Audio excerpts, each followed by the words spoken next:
একজন smart housewife হতে গেলে শুধু সংসার সামলালেই হয় না, নিজের যত্ন নেওয়াটাও ইকুয়ালি ইম্পর্ট্যান্ট। সকাল থেকে রাত পর্যন্ত আমি কিভাবে দুটোই ব্যালেন্স করি আজকের ব্লগে সেটাই দেখাবো। হ্যালো এভরিওয়ান, তোমরা দেখছো আমার ডেলি লাইফ ব্লগ। আজ শেয়ার করব আমার স্মার্ট হাউসওয়াইফ রুটিন, যেখানে সংসারের দায়িত্ব আর নিজের যত্ন দুটোই সমানভাবে ব্যালেন্স করেছি। চলো তাহলে দেরি না করে শুরু করি আজকের ব্লগ। শুভ দুপুর বন্ধুরা, এখন কিন্তু দুপুর 1:30 মতো বাজে। আর আজকের ক্যামেরাটা আমি কিন্তু দুপুরবেলায় অন করেছি, কারণ সকাল থেকে না একটুও সময় পাইনি। আমার বাড়িতে তো অনেক আত্মীয় স্বজন এসেছে, তোমরা সবাই জানো, ননদের হাজব্যান্ড এবং ভাগ্নি। তো তাদের জন্য আজ সকাল থেকেই কিন্তু রান্নাবান্নাতে প্রচুর ব্যস্ত ছিলাম। সকালে টিফিন থেকে শুরু করে একেবারে দুপুরের জলখাবার সমস্তটা কিন্তু আমি এক হাতে সমস্তটা আয়োজন করেছি। আজকে বিভিন্ন রকম পদ রান্না করেছি, জানো তো। কারণ কি বলো তো, বাড়িতে জামাই আছে, একটু আপ্যায়ন না করলে তো হয় না। তো সেই কারণে অনেক রকম পদ রান্না করেছি। আর আমি আগের দিন রাত্রিবেলায় কিন্তু সমস্ত তরকারি কাটা, মশলা বাটা সমস্তটাই কমপ্লিট করে রেখেছিলাম। তার জন্য আমার কিন্তু সহজেই রান্না করতে আর তেমন একটা অসুবিধা হয়নি।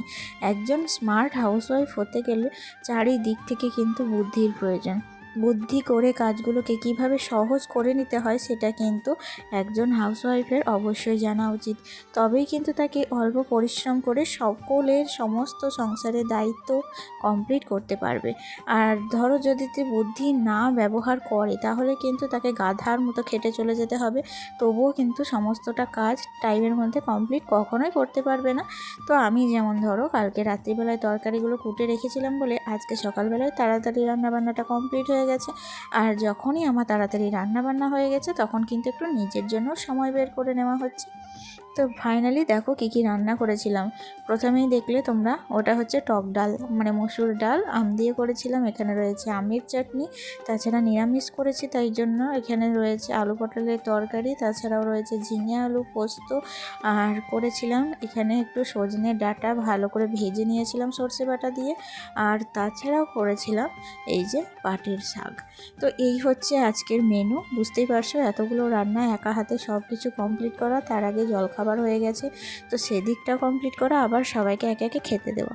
মানে কি বলবো তোমাদের, সকাল থেকে না নিঃশ্বাস ফেলারও সময় ছিল না আমার কাছে। আর আজকের আবহাওয়াটা দেখো, একদম কিন্তু সুন্দর। আকাশে হালকা হালকা মেঘ ভেসে বেড়াচ্ছে, তার সাথে ফিরফিরে একটা হাওয়া বইছে।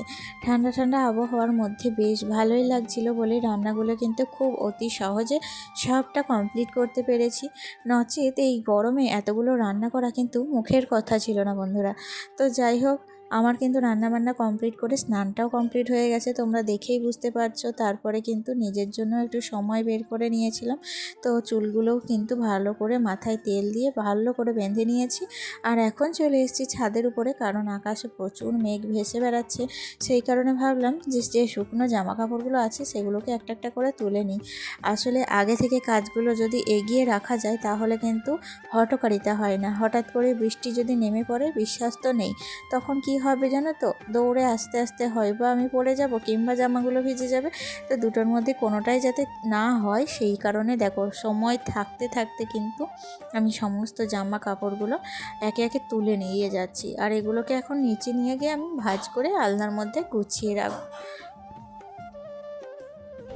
দেখো আমার পেয়ারা গাছগুলোতে কি সুন্দর ফুল এসেছে, তাই না?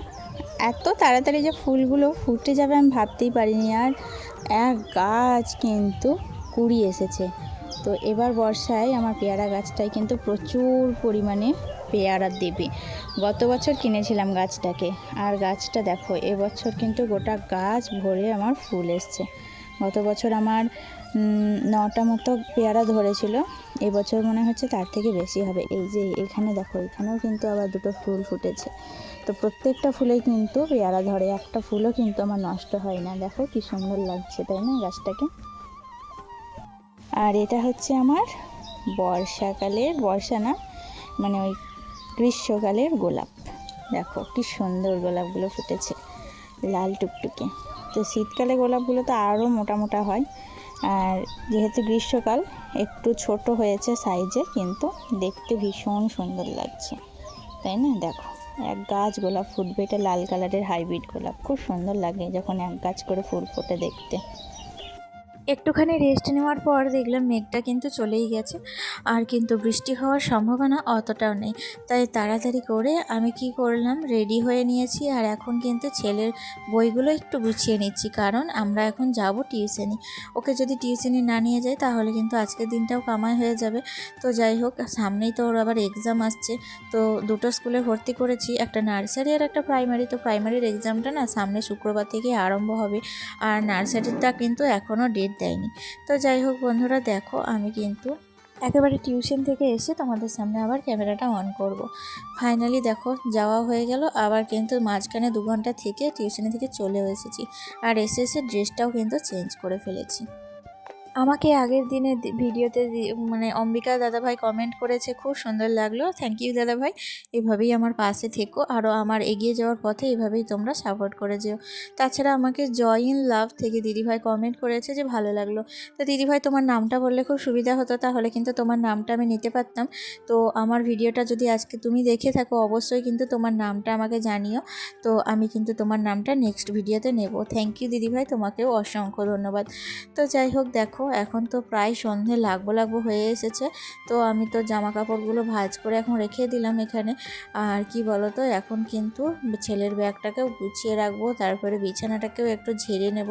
বিকেলবেলায় আমি কি করি, আমার কিন্তু এটা অভ্যাস জানো তো, একবার সকালবেলায় তো আমার খাটটাকে পরিষ্কার করি, তারপর সারা দিন কিন্তু আমার ছেলে এই খাটের মধ্যে লাফালাফি ঝাপাঝাপি সমস্তটা করে, আর গোটা খাটে কিন্তু বালি কিচকিচিতে ময় হয়ে থাকে।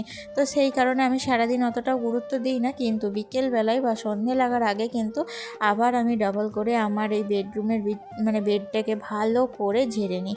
কারণ কি বলো তো, এইখানেই কিন্তু আবার সন্ধেবেলায় ছেলেকে পড়তে বসাবো, সেই কারণে জায়গাটাকে ফিটফাট করে রাখলাম যাতে এসে আমাকে তাড়াহুড়ো করতে না হয়। তো তারপরে দেখো, এখন কিন্তু আমি ছেলের জন্য একটু কমপ্লেন বানাবো, কারণ ও কমপ্লেন খেতে ভীষণ ভালোবাসে। তো সেই কারণে ওকে কমপ্লেন বানিয়ে, ও কিন্তু ওর বাবার সাথে এখন খেলা করছে, ওর হাতে কমপ্লেনটা তুলে দেব। তারপর আমার কিছু একটু এক্সট্রা কাজ আছে, তো সেই কাজগুলোই কিন্তু সারবো, কারণ সন্ধে লাগতে এখনও হাতে আরও 1 ঘন্টা আছে। এখন তো বড় দিনের বেলা, দিনটা বেশ বড় হয়েছে বলে আমি কিন্তু সকাল থেকে একেবারে রাত অবধি অনেকগুলো কাজ কিন্তু একটা একটা করে কমপ্লিট করে নিতে পারছি। আর ছোট দিনের বেলায় তো এটা সম্ভব হতো না। তো এখন কিন্তু নিশ্চিন্তে কাজ করা যায়, টিউশনি থেকে এসেও আমার হাতে অনেকখানি টাইম থাকে। আমি কি করলাম বলো তো, আমার টবে না মানে এই বর্ষার জল পেয়ে কিন্তু 2টো অপরাজিতার গাছ বেরিয়েছিল। আর আমার আগের যে অপরাজিতা গাছটা ছিল, সেই গাছটা হঠাৎ করেই না কিভাবে যে মরে গেল বুঝতেই পারিনি। আমি তো ডিপ কাটিং করেছিলাম, তো কাটিং করে যেই দেখলাম যে কচি 2-1টা পাতা বেরিয়েছে, তো তখনই দেখছি যে গাছটা না মরে গেছে।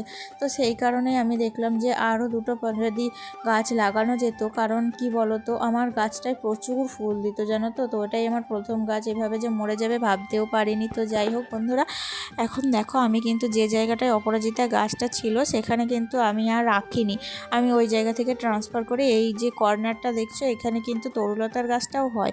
তো এই জায়গাটা করেই আমি মানে চেষ্টা করলাম, তো অপরাজিতা তরুলতা একসঙ্গেই হয়ে যাবে, কোনো একটা ব্যাপার না। তো অপরাজিতাটাও তো মানে লতানো গাছ, তো সেটা যাতে ভালোভাবে লতিয়ে হতে পারে সেই জন্য কি করলাম, আমি কিন্তু এখানে একটা মাচা করে দিচ্ছি। দেখো তাহলে একজন স্মার্ট হাউসওয়াইফ হতে গেলে কত দিক সামলাতে হয়। একদিকে সংসারের দায়িত্ব, সংসারের মানুষজনের দায়িত্ব, তাছাড়াও নিজের যত্ন এবং ছেলের দায়িত্ব, এছাড়াও আমার এই ছোট্ট শখ, মানে একজন গৃহিণীর যে শখ, যে সেটা যে কোনো বিষয় হতে পারে। আমার যেমন ছাদ বাগানের শখ, তো আমি কিন্তু এটাই করতে ভালোবাসি, তাই সেটার প্রতি যত্ন নেওয়া। তোমাদের বা অন্যান্য গৃহিণীদের যে শখটাই থাকে, তারাও কিন্তু তাদের শখটা এই ফাঁকা টাইমে তারা পূরণ করতে পারে। আসলে সংসারের কাজগুলো যদি একটু টাইমভাবে কমপ্লিট করা যায়, তাহলে যে ফাঁকা সময়টা থাকবে তাতে নিজের শখের কিছু কিংবা নিজের প্রতি যত্ন নেওয়া, এগুলো কিন্তু সে করতে পারবে। তাই সব কিছু টাইম টু টাইম কমপ্লিট করে নেওয়াই কিন্তু ভালো। আর এমনিতেও হাতে সময় রেখে যে কোনো কাজ করা কিন্তু সত্যিই খুব ভালো। কারণ কি বলো তো, হাতে যদি কাজটা কমপ্লিট করে হাতে 2-1 মিনিট সময় থেকে যায় সেটাও ভালো, কিন্তু কাজটা দেরি করে করা একদমই কিন্তু আমি পছন্দ করি না। কাজ করে তুমি বসে থাকো তাতে কিন্তু কোনো অসুবিধা নাই, কিন্তু ওই কাজ ফেলে বসে রাখা আমার একদমই পছন্দ না। তো যাই হোক, এদিকে যে টবের গোড়ায় অপরাজিতা গাছটা কাটিং করেছিলাম সেটা থেকে কিন্তু নতুন পাতা বেরিয়েছে। তো গাছটাকে একটু মানে মাটিগুলো আলগা করে দিলাম, তারপর জল দিয়ে ওদের মতো করে রেখে দিলাম আর কি। তো তাহলে বন্ধুরা দেখো আজকের কাজ তো আমার কমপ্লিট। তাহলে আজকের ভিডিওটি তোমাদের কেমন লাগলো অবশ্যই কমেন্টে জানিও। দেখা হচ্ছে নেক্সট ব্লগে। ভালো থেকো সবাই, টাটা।